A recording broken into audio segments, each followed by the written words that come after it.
Ayan guys, ipapasok ko po kayo dito sa Bulaklak. Dito sa flower garden.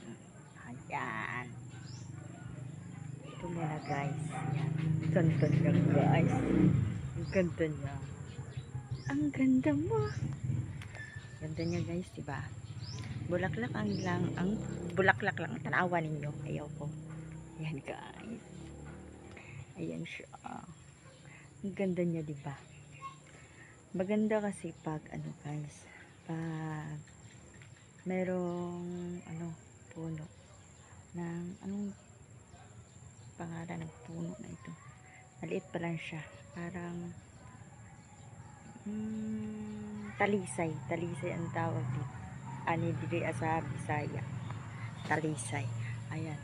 Maganda din siya guys, diba? Ayan guys, oh. Yeah. Tingnan nyo guys, oh. Maganda din siya guys.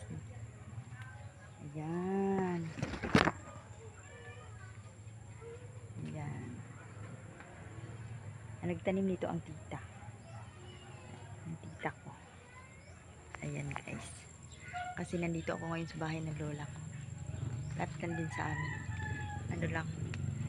Ang tawid lang ng kalsada. Ayan. Madami talaga. Pag dito talaga sa lugar namin, madami talaga mga bulaklak. Ayan guys, maganda siya. Para siya kung titignan mo, para siyang plastic. Diba?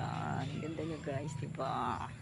Alam nyo guys, ang bahay, hindi siya kagandahan, hindi siya bunggesios. Ano guys, pag lagyan mo siya ng mga bulaklak, magiging ganun na yan sa mata ng mga tao. Blank. Ganun siya guys. Hindi, dahil sa panahon ngayon guys, kung afford mo na magpaganda na may go ra. Pero kung hindi naman, kahit kubo pa yan, kahit anong klaseng bahay pa yan.